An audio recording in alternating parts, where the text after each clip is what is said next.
je ne peux pas tout contrôler, je suis obligé de lâcher. Donc je suis obligé de faire totalement confiance à mes automatismes et d'essayer d'être le plus naturel possible pour me concentrer principalement sur le message que j'ai à vous faire passer.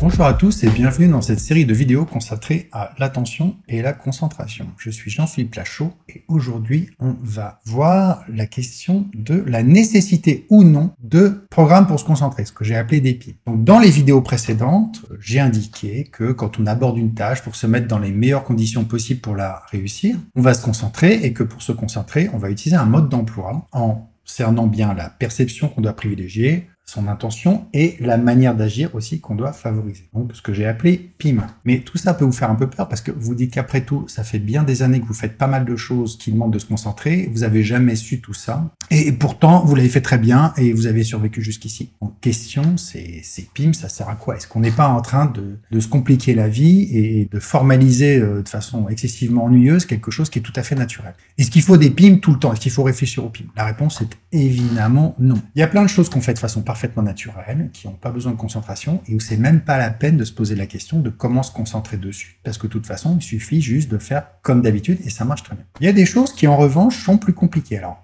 à nouveau, je reprends ma petite guitare et je reprends toujours le même exemple des accords de guitare. Donc, comme j'essaie de le faire à chaque fois tout en discutant avec vous, j'essaie de plaquer les accords de façon assez correcte, sans y réfléchir. Ok, tout cela est très bien. Est-ce que j'ai besoin d'un PIM pour y arriver? Non, je n'ai pas besoin de me concentrer. Attention, je vais faire quelque chose d'absolument horrible pour un guitariste. Je vais renverser ma guitare. Alors évidemment, les cordes, j'aurais dû les inverser aussi, mais je vais essayer de faire la gestuelle d'un accord de Ré, de Sol et de Do, avec cette fois ma main droite. À ce moment-là, ça devient un véritable enfer, parce que je dois tout regarder, je dois réfléchir, je sais même plus dans quel sens le faire, ça doit être quelque chose comme ça. Le Sol, j'ose même pas y penser. Là, j'ai besoin d'un PIM. Là, j'ai totalement besoin de me concentrer, de percevoir très correctement la position de mes doigts, d'avoir l'intention de les placer d'une certaine façon et de contrôler très finement la motricité de mes doigts. Donc j'applique un PIM pour essayer de faire ce qui pourrait ressembler à un accord de Do de la main droite. Donc vous voyez, une tâche qui est très automatisée peut devenir, si on change un peu, une tâche qui demande beaucoup de concentration. Au contraire, quand la tâche est automatisée, eh bien, je fais pleinement confiance à mes automatismes et ça se passe très bien. J'ai pas besoin de réfléchir à un PIM, ma perception, une intention, ma manière d'agir, j'oublie tout ça. C'est un peu comme si vous aviez, imaginez, vous êtes dans une cour de récré, vous devez surveiller des enfants et en fait, ils sont très sages. Vous savez qu'en fait, vous pouvez laisser faire.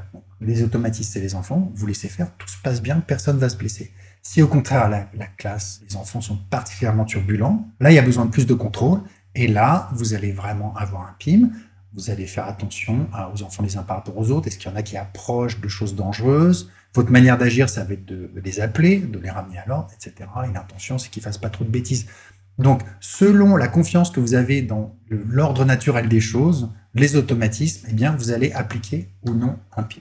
Alors, pour mieux comprendre en quoi se concentrer peut s'apparenter à une forme de contrôle et finalement de programmation, je vous propose un petit jeu, là encore assez idiot, qui consiste à partir de sons, donc vous allez entendre des tacs comme sur un métronome, réagir en dépliant un doigt à chaque fois. Donc je vais faire ça avec vous, je lance.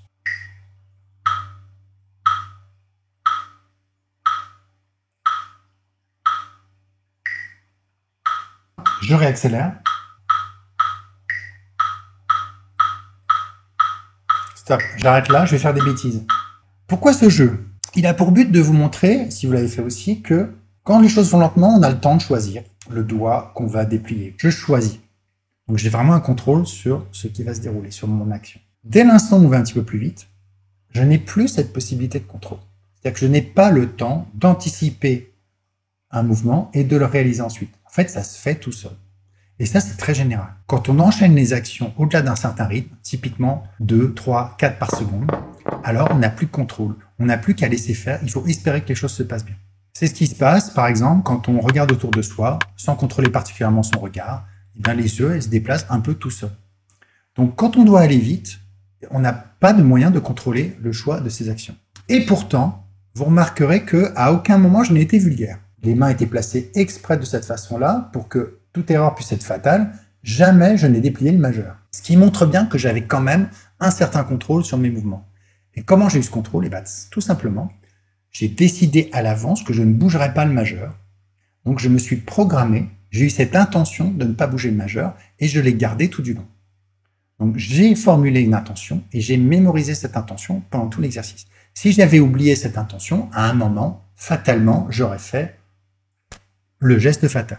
Donc il est possible de, malgré tout, quand nos gestes s'enchaînent vite ou quand nos déplacements attentionnels s'enchaînent vite, de garder un certain contrôle à condition de s'être programmé à l'avance à faire certaines choses, à placer son attention d'une certaine façon et à garder cette intention en mémoire tout du long. C'est ce qui se passe quand vous jouez à chercher Charlie, dans le fameux jeu. Quand vous abordez une image, il y a beaucoup de choses qui pourraient attirer votre attention. Donc, votre attention pourrait partir dans tous les sens, plusieurs fois par seconde, pourrait tout explorer. Mais à l'avance, vous vous programmez, de façon largement inconsciente, par l'intention de trouver Charlie, à ne placer votre attention que sur les éléments qui sont rouges ou avec du blanc. Donc ça va contraindre en fait votre attention à se placer en priorité sur ces éléments-là. Donc on voit que la concentration implique cette dimension d'intention qu'on va garder en mémoire, qui va contraindre ensuite ce que vous percevez et la manière dont vous réagissez.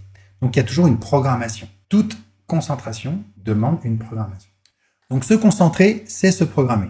Ça évite de faire n'importe quoi. Ça permet d'avoir une contrainte sur son comportement, sur la position de son attention, pour mettre son cerveau dans les conditions optimales pour bien faire ce qu'il a à faire. Alors, est-ce qu'on a besoin de faire ça tout le temps? Eh bien non. Vous n'êtes pas obligé de le faire quand, justement, vos automatismes, c'est-à-dire ceux qui, justement, va un peu choisir à votre place ce que vous faites, donc tous ces mouvements que vous enchaînez très rapidement sans réellement les contrôler, ce sont des automatismes. Si vous avez parfaitement confiance dans vos automatismes, vous pouvez les laisser se dérouler et vous n'avez pas besoin de pile.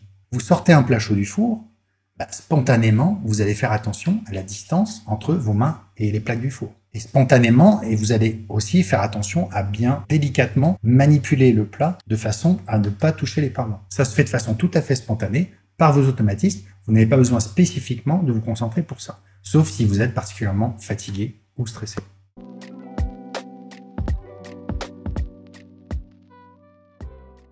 Donc, on est avec la concentration dans cette idée de contrôle. On applique un contrôle. Et finalement, c'est tout à fait naturel de retrouver ces dimensions de perception, d'intention, de manière d'agir. Imaginez que vous soyez le capitaine d'un navire. Eh bien, vous allez avoir un cap. Ce cap, c'est votre intention. Mais pour suivre ce cap, vous avez besoin d'éléments qui vous disent si oui ou non, vous allez dans la bonne direction. Vous surveillez autour de vous, faites attention à certains indices, certaines perceptions que vous allez privilégier, qui vous indiquent si oui ou non, vous suivez votre cap. Et puis, vous n'êtes pas complètement passif, parce que sinon, vous n'êtes pas capitaine du navire. Vous êtes à la barre et vous avez un moyen d'action. Vous avez une manière d'agir pour que tout se passe bien pour suivre votre cap. Donc, votre fameuse manière d'agir. On retrouve la perception, l'intention, la manière d'agir. Et là, vous êtes le capitaine du navire. Donc, c'est pour ça que la concentration s'apparente toujours à une forme de contrôle. D'ailleurs, c'est intéressant parce que le terme contrôler lui-même, le verbe contrôler, a deux significations. C'est soit contrôler, par exemple, contrôler à l'entrée d'une boîte de nuit, donc vérifier que la personne correspond bien à ceux qui ont le droit d'entrer, donc on contrôle, ou un contrôle d'identité, on vérifie, ça c'est l'aspect perceptif, on vérifie qu'on va dans la bonne direction. Si je fais un caramel, je vérifie la couleur de mon caramel pour vérifier que je dois arrêter de retirer du feu, etc. Donc je dois percevoir quelque chose en particulier qui me permet de contrôler que tout se passe bien. Et puis il y a cette dimension de contrôle, comme un contrôle orienté au foot, qui implique une action. Donc on est vraiment dans l'idée de contrôle avec la concentration. Perception, intention, manière d'agir, une fois de plus. Alors la question c'est, est-ce qu'il faut contrôler ou non, et dans quelle mesure? Eh bien, ce qu'il faut savoir, c'est que vous ne pouvez pas tout contrôler. Donc si par exemple vous êtes face à cette cour de récréation avec ces élèves extrêmement turbulents, ou quelques élèves particulièrement turbulents et les autres parfaitement calmes, eh bien vous allez faire plus spécifiquement attention à ceux qui risquent de se mettre des ordres, et laisser les autres tranquilles, parce que vous ne pouvez pas tous les contrôler. Donc, votre concentration, votre niveau de contrôle va se centrer sur certains éléments, et c'est exactement ce qui se passe, en général, quand on est toujours en train de faire pas mal de choses en même temps. Donc, comme j'ai dit, certaines automatisées et seulement une qu'on peut vraiment contrôler. Donc, il va falloir lâcher, il va falloir appliquer son contrôle là où il faut. Un bon exemple, c'est le fait de parler en public comme ça. Je pourrais contrôler toute une série de choses. Je pourrais contrôler l'éclairage sur mon visage, ma position, exactement le mouvement de mes mains, mon débit sonore, est-ce que je parle fort, est-ce que je parle aigu, est-ce que je parle grave, le choix précis de mes mots, ce que je vous dis, mais je ne peux pas tout contrôler, je suis obligé de lâcher. Donc je suis obligé de faire totalement confiance à mes automatismes et d'essayer d'être le plus naturel possible pour me concentrer principalement sur le message que j'ai à vous faire passer. Donc quand vous avez trop de choses à contrôler, c'est impossible, vous êtes obligé de lâcher. J'arrête ici, je parlerai dans une autre vidéo des PIM experts, justement, qui vont permettre de contrôler avec moins d'efforts et qui vont ouvrir tout un champ de réflexion sur la concentration qui va être extrêmement intéressant. Merci beaucoup.